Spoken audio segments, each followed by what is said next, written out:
Hello everyone, मैं संतोष। आज फिर मैं आपके लिए इंग्लिश ग्रामर का एक बहुत ही इंपॉर्टेंट टॉपिक लेकर आया हूँ, जिसके बिना तो सेंटेंस हम कंप्लीट हो गया है कह ही नहीं सकते। तो आखिर वो है क्या? वो है पंक्चुएशन मार्क्स। आप अच्छी तरह से जानते हैं इनके बारे में कि बिना इनके तो हम सेंटेंस कंप्लीट होने की कल्पना भी नहीं कर सकते। ठीक है, तो ये ग्रामर जो लोअर स्टैंडर्ड से लेकर के 12th स्टैंडर्ड तक आगे के क्लास में भी जो लोग इंग्लिश लिटरेचर पढ़ रहे हैं उनके लिए तो इम्पोर्टेंट है ही है।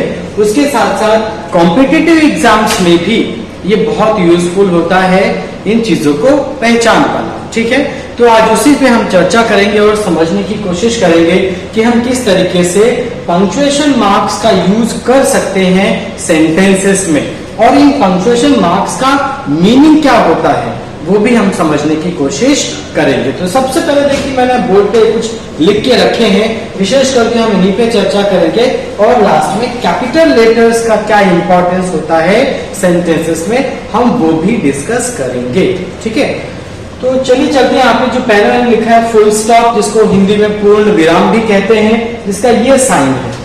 ठीक है, एक सिंपल डॉट, ये पूर्ण विराम यानी कि फुल स्टॉप का साइन है। हम सबको पता है कि सेंटेंस कंप्लीट होता है तो ये हम यूज करते हैं, इंपेरेटिव्स के लिए भी इसी को यूज करते हैं। आगे बढ़ते हैं। कॉमा, जिसको हम अल्प विराम कहते हैं। कॉमा इन सभी पंक्चुएशन मार्क्स में कॉमा ही एक ऐसा पंक्चुएशन मार्क है जो बहुत ज्यादा यूज होता है, ईदर अ कैपिटल लेटर जिसको हम लिखते हैं या कॉमा, तो उस पर भी हम चर्चा करेंगे। आगे बढ़ते हैं। सेमी कॉलम जिसको हम अर्ध विराम भी कहते हैं, ये उसका साइन है सेमी कॉलम का, डॉट और कॉमा नीचे। ठीक है, आगे बढ़ते हैं। क्वेश्चन मार्क जिसको हम प्रश्नवाचक चिन्ह भी कहते हैं, इसका ये साइन है। ठीक है, आगे बढ़ते हैं। हम सबको पता है सवाल पूछने के बाद हमें ये क्वेश्चन मार्क का इस्तेमाल करना पड़ता है। ठीक है, आगे बढ़ते हैं। एक्सक्लेमेशन मार्क, अब एक्सक्लेमेशन मार्क यानी विस्मयादिबोधक चिन्ह जिसका ये साइन है, सिंगल लाइन एंड डॉट। ठीक है, नीचे, तो ये एक्सक्लेमेशन मार्क का साइन है। एक्सक्लेमेटरी, देखिए मेरे जो लास्ट वीडियो था उसमें मैंने आपको बताया था कि एक्सक्लेमेटरी सेंटेंसेस के बाद मैंने जो सेंटेंसेस एक्सक्लेमेटरी का होता है उसके लास्ट में हमें ये साइन देखने को मिलता है। ठीक है, तो ये भी हम पढ़ेंगे। उसके बाद इन्वर्टेड कॉमा जिसको हम उद्धरण चिन्ह भी कहते हैं, हिंदी में, जिसका ये साइन है। साइन ये जिससे किसी की बात ज्यों की त्यों अगर हमें सेंटेंस में लिखकर बताना है तो ये इन्वर्टेड कॉमा का यूज हम करते हैं। आगे बढ़ते हैं। कॉलन जिसको अपूर्ण विराम कहते हैं, अपूर्ण विराम चिन्ह जिसका ये साइन है, ऊपर नीचे डबल डॉट। ठीक है, इसको हम और ये अपूर्ण विराम चिन्ह जिसको कॉलन कहते हैं। ठीक है, आगे बढ़ते हैं। एपोस्ट्रॉफी जिसका ये साइन है, यानी वर्ड के ऊपर आपने देखा होगा कई बार एस के पहले या एस के बाद ऐसा कॉमा ऊपर लगता है, तो उसी को एपोस्ट्रॉफी कहते हैं, ये उसका साइन है। उसके बाद हम हाइफन की बात करेंगे, छोटा सा एक डैश के जैसा छोटा सा, और उसके बाद हम डैश की बात करेंगे। आपने देखा होगा फिल इन द ब्लैंक्स वगैरह में बोलते हैं डैश डैश डैश डैश, इस तरीके से। तो इन सभी पे हम चर्चा करेंगे वन बाय वन, सभी पंक्चुएशन मार्क्स की क्या खूबी है, ये सेंटेंस में क्या रोल प्ले करते हैं, कहाँ पे हम इनको यूज कर सकते हैं, कौन से टाइप के सेंटेंसेस में इनको यूज कर सकते हैं, इन सब पे हम चर्चा करेंगे। So let's begin. आपको थोड़ा आइडिया तो हो ही गया होगा इसके बारे में, आप चाहे तो इसका स्क्रीनशॉट ले लीजिए, आपके लिए बहुत यूजफुल रहेगा। चिन्ह आपको ध्यान में रहेंगे। ठीक है, आगे बढ़ते हैं। हाँ, तो इसमें अब हम देखते हैं कि फुल स्टॉप का हम कैसे इस्तेमाल कर सकते हैं। फुल स्टॉप जैसा कि आप नाम से भी समझ सकते हैं, पूर्ण विराम है, यानी कि जहां पे सेंटेंस कंप्लीट हो जाता है। ठीक है, उसके बाद ये यूज कहां होता है, तो ये यूज होता है असर्टिव के सेंटेंसेस में और इंपेरेटिव के सेंटेंसेस में, जैसे मैंने यहाँ पे लिखकर रखा हुआ है। मेरा पिछला वीडियो देखेंगे तो उसमें आपको असर्टिव सेंटेंस और इंपेरेटिव सेंटेंस क्या होता है वो आपको पता चलेगा। ये कुछ एग्जाम्पल मैंने लिखे हैं। She is my daughter, full stop. यहाँ पे सेंटेंस कंप्लीट हो गया तो हमने फुल स्टॉप लगा दिया, ठीक है। उसके बाद दूसरा example, he is a good boy, ये भी सेंटेंस कंप्लीट हुआ, यहाँ पे हमने फुल स्टॉप लगा दिया। ये दोनों सेंटेंस असर्टिव के हैं, ठीक है। अगला सेंटेंस, कीप क्वाइट, ये एक इंपरेटिव का सेंटेंस है, इसके लास्ट में भी हमने फुल स्टॉप लगाया। मतलब ये कि असर्टिव का सेंटेंस हो या इंपरेटिव का सेंटेंस हो, हम दोनों के अंत में फुल स्टॉप का इस्तेमाल कर सकते हैं, ठीक है। ये तो हुआ पहला यूज। दूसरा यूज क्या होगा, फॉर मेकिंग एब्रिविएशंस, यानी जहां हम शॉर्ट फॉर्म्स बनाते हैं किसी बड़े वर्ड का, ठीक है। जैसे एग्जांपल के तौर पे एमए का भी मास्टर ऑफ आर्ट्स होता है, बट हमने यहाँ पे इसको शॉर्ट फॉर्म में M.A. इस तरीके से लिखा है, ठीक है, जो कि बताता है हमें मास्टर ऑफ आर्ट्स का फुल फॉर्म। उसका B.A. बैचलर ऑफ आर्ट्स, ठीक है। उसके बाद DM district magistrate, D.M. District magistrate, MP M.P. Member of parliament, ठीक है। उसके बाद MLA member of legislative assembly, यहाँ पे भी हमने M.L.A. तो जैसे कि आपको कहीं एब्रीविएशन बनाना है तो वहां पर हम ये फुल स्टॉप का इस्तेमाल कर सकते हैं उनको दिखाने के लिए। तो मूल रूप से ये दो इस्तेमाल हमें फुल स्टॉप के देखने को मिलते हैं। आई होप आपको ये इजीली समझा होगा, इसमें ज्यादा कुछ डिफिकल्ट वाली बात तो है नहीं। अब हम आगे बढ़ेंगे कॉमा की तरफ, ठीक है। ओके, तो अब हम बात करेंगे अगले पंक्चुएशन मार्क की, जो है कॉमा, जिसको हिंदी में अल्प विराम भी कहते हैं, और ये उसका साइन है। तो कहां कहां हम कॉमा का इस्तेमाल कर सकते हैं, उस पे हम इसमें चर्चा करेंगे। तो सबसे पहली चीज देखिए कि अगर सेंटेंस में सेम पार्ट ऑफ स्पीच का मतलब ये होता है, जैसे बहुत सारे नाउन एक साथ दे दिए, बहुत सारे प्रोनाउन एक साथ दे दिए, बहुत सारे वर्ब एक साथ दे दिए, और हम उनको सेपरेट करना चाहते हैं, ठीक है। सेपरेट करना, क्योंकि वहां पे जब एक से ज्यादा सेम पार्ट ऑफ स्पीच का शब्द इस्तेमाल होता है तो हम उसको कॉमा से सेपरेट करते हैं। तो एग्जाम्पल भी देख लेते हैं, जैसे जो फर्स्ट टाइप है ए का, ठीक है। तो I like apples, comma, guava, comma, grapes. अब मैं सब कैपिटल में लिखते जा रहा हूं, मैं इसको स्मॉल ही कर देता हूं क्योंकि प्रॉपर नाउन तो नहीं है ये, ठीक है, अदरवाइज आपको कंफ्यूजन हो जाएगा। ग्रेप्स एंड चेरी, ठीक है। तो यहां देखिए मैंने क्या किया, सेम पार्ट ऑफ स्पीच है, same category, apples, guava, grapes and cherry. तो सेम पार्ट ऑफ स्पीच के को ये भी नाउन है, ये भी नाउन है, ये भी नाउन और ये भी नाउन, ठीक है। तो जब एक से ज्यादा नाउन इसमें आ जाए तो उनको सेपरेट करने के लिए, मोस्टली दो से ज्यादा है, तीन हो गए, तो तीन के लिए हम दो के बीच में तो कॉमा रखेंगे, तीसरे को एंड से जोड़ देंगे, ठीक है, रूल के हिसाब से।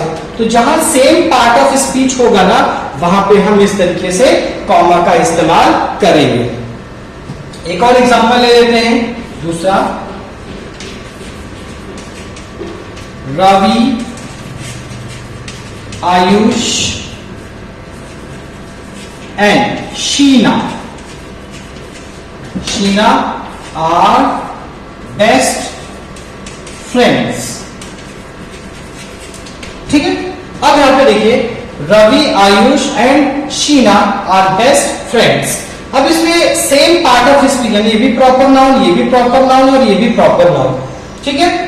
तो इसको हमने देखिए दो से ज्यादा हो गए ना, 1 2 3 बराबर। तो हमने दो के पहले, यानी जो पहले दो थे उनको सेपरेट करने के लिए कॉमा का इस्तेमाल किया और तीसरे को एंड से जोड़ा। तो जहां कहीं भी आपको दो से ज्यादा सेम पार्ट ऑफ स्पीच का वर्ड सेंटेंस में मिले तो आप उनको कॉमा लगा करके सेपरेट कर सकते हैं। ठीक है, चलिए आगे बढ़ते हैं। जो दूसरा टाइप है, मान लीजिए जैसे कि आपको कुछ वर्बल क्वेश्चन पूछ लिया। आप बोलेंगे वर्बल क्या है, तो मेरे पिछले वीडियो में आप देख सकते हैं जिसमें मैंने सभी प्रकार के सेंटेंसेस के बारे में डिस्कस किया हुआ है, तो आपको इजी हो जाएगा। तो आमतौर पे हम बहुत सारे सवालों के जवाब यस या नो में दे देते हैं। तो यस और नो के बाद भी, यस या नो कहने के बाद हम कॉमा लगाते हैं और उसके बाद फिर अपनी बात कहते हैं। मान लीजिए इसे yes I like it, full stop. Yes I like it, तो यस के बाद आपको कंपल्सरीली कॉमा यूज करना है, इस बात का आप ध्यान रखेंगे। दूसरा, no I don't like to play hockey, full stop. ठीक है, यहां पे आपने नो बोला और उसके बाद आपने इस तरीके से कॉमा का इस्तेमाल किया। तो एक चीज आप ध्यान रखिए कि अगर आपने किसी क्वेश्चन के आंसर में यस या नो में जवाब दिया और उसके बाद उसका जस्टिफिकेशन आप देना चाहते हैं, तो यस या नो के बाद आपको कॉमा इस्तेमाल करना ही पड़ेगा। क्लियर आपको? ठीक है, आगे बढ़ेंगे। अब दो एग्जांपल तो हमने देख लिए कि हम कॉमा का कहां पर इस्तेमाल कर सकते हैं। अब जो तीसरा प्रकार है, तीसरा नियम है, हम कहां पर इस्तेमाल कर सकते हैं, तो मोस्टली इसमें वोकेटिव केस का आता है, वोकेटिव केसेस में। ठीक है, वोकेटिव केस क्या होता है, इसके लिए भी मेरी वीडियो अवेलेबल है, आप जाकर के वहां पर देख सकते हैं।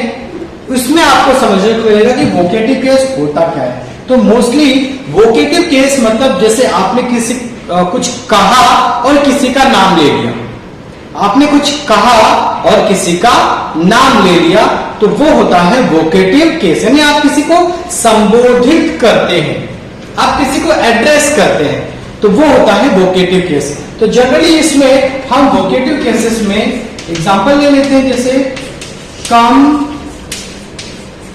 हियर, कॉमा लगा दीजिए, come here Nilesh, come here Nilesh. तो ये नीलेश को मैंने खास करके नीलेश को संबोधित किया, कम हियर नीलेश, तो यहां पर आपको कॉमा यूज करना पड़ेगा।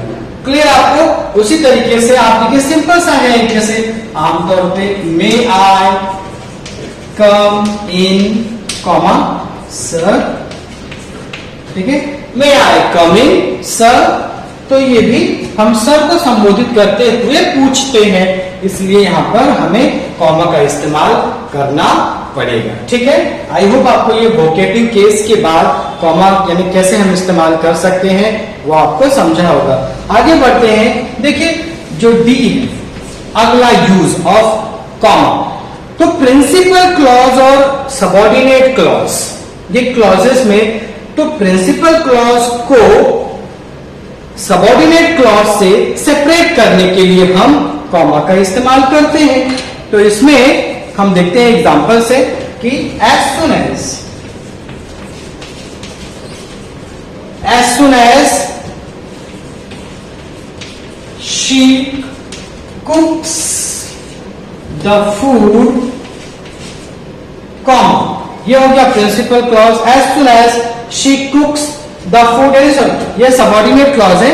as soon as she cooks the food, comma, the guest arrive, ये रहा आपका प्रिंसिपल क्लॉज, फुल स्टॉप। ठीक है, as soon as she cooks the food, the guest arrive, यानी आप प्रिंसिपल क्लॉज को अलग करने के लिए सबऑर्डिनेट क्लॉज के बाद कॉमा का इस्तेमाल करते हैं।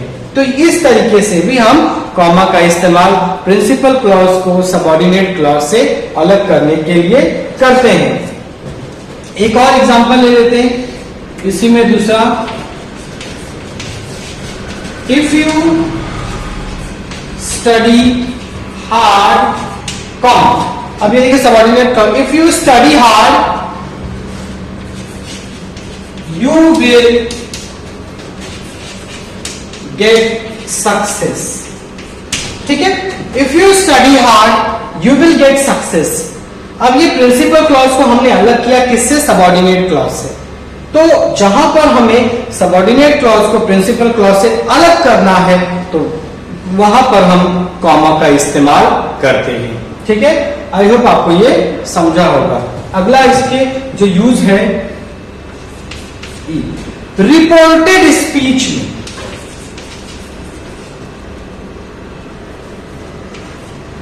रिपोर्टेड स्पीच, ठीक है, रिपोर्टेड स्पीच यानी यहां पे हम डायरेक्ट स्पीच बोलते हैं, डायरेक्ट स्पीच। तो रिपोर्टेड स्पीच को सेपरेट करने के लिए भी हम कॉमा का इस्तेमाल करते हैं। एग्जाम्पल के तौर पे he says, comma, he says, comma, अब यहां पे इन्वर्टेड कॉमा लगाइए, the sun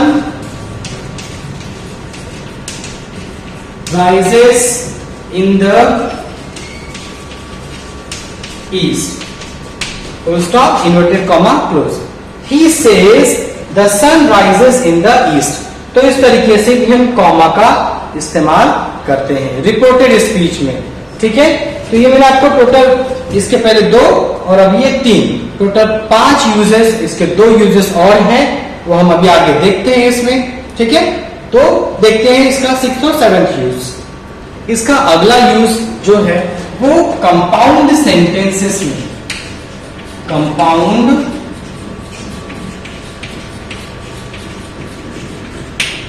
सेंटेंसेस में। अब कंपाउंड सेंटेंसेस में जैसा कि आपको भी पता है कि इसमें बहुत सारे छोटे छोटे सेंटेंसेस मिल करके 2 या 2 से ज्यादा सेंटेंसेस कई बार हमको मिलते हैं। तो ऐसे छोटे छोटे सेंटेंसेस को सेपरेट करने के लिए हम कॉमा का इस्तेमाल करते हैं। उदाहरण के तौर पे